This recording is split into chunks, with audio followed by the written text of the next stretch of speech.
சென்னை தாம்பரத்தில் நெல்லை எக்ஸ்பிரஸ் ரயிலில் சுமார் 4 கோடி ரூபாய் பணம் பறிமுதல் செய்யப்பட்ட விவகாரம் தொடர்பாக தற்போது கீழ்ப்பாக்கத்தில் உள்ள நயினார் நாகேந்திரனுக்கு சொந்தமான ப்ளூ டைமண்ட் ஹோட்டலில் சோதனை நடைபெற்று வருகிறது.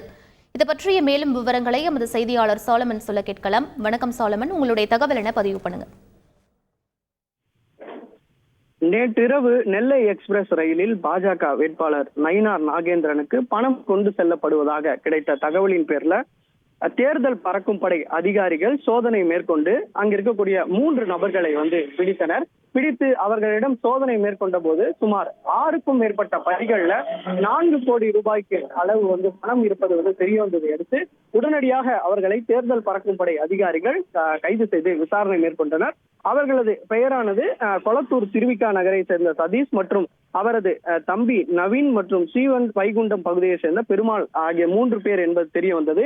மேலும் இவர்கள் 4 கோடி ரூபாய் எதற்காக கொண்டு செல்லப்படுகிறார் என்பது தொடர்பாக விசாரணை மேற்கொண்ட போது அவர்கள் பாஜக வேட்பாளரான நயினார் நாகேந்திரனுக்கு நெருக்கமான நபர்கள் என்பதும் இவர்கள் தேர்தல் சம்பந்தமான பணிகளுக்கு இந்த 4 கோடி ரூபாய் எடுத்து செல்வதாக தெரிவித்தனர்.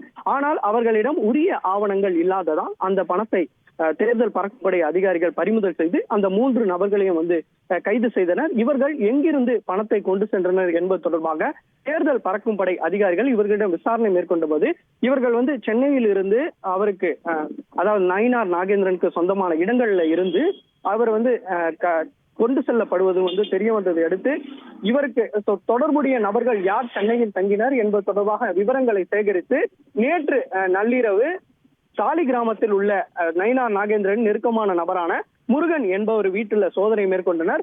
அதே போல நயினார் நாகேந்திரனுக்கு சொந்தமான கீழ்ப்பாக்கத்தில் உள்ள ப்ளூ டைமண்ட் என்ற ஹோட்டலிலும் தேர்தல் பறக்கும் படை அதிகாரிகள் தீவிரமாக சோதனை மேற்கொண்டு உள்ளனர். குறிப்பாக இவர்களிடம் இந்த ஹோட்டலில் உள்ள அனைத்து அறைகளையும் சோதனையிட்டு இவர்கள் ஏதேனும் பணம் பதுக்கி வைத்துள்ளனர் அல்லது இந்த 4 கோடி ரூபாய் பணம் எங்கிருந்து கொண்டு செல்லப்படுகிறது என்பது தொடர்பான விவரங்களை அனைத்தும் சோதனை செய்து சென்றுள்ளனர். மேலும் இவர்களிடம் ஒரு முக்கிய ஆவணங்கள் சிக்கி இருப்பதாகவும் தேர்தல் பறக்கும் படை தரப்புல தெரிவிக்கப்பட்டுள்ளது.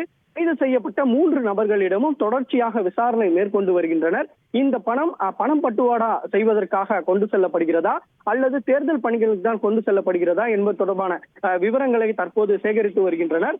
அப்படி இருந்தும் இவர்கள் எங்கு கொண்டு செல்லப்பட்டு யாருக்கு சப்ளை செய்ய இவர்கள் திட்டமிட்டுள்ளனர் என்பது தொடர்பான விவரங்களையும் தற்போது தேர்தல் பறக்கும் படை அதிகாரிகள் தீவிரமாக அவர்களிடம் விசாரணை மேற்கொண்டு வருகின்றனர். விவரங்களுக்கு நன்றி சாலமன்.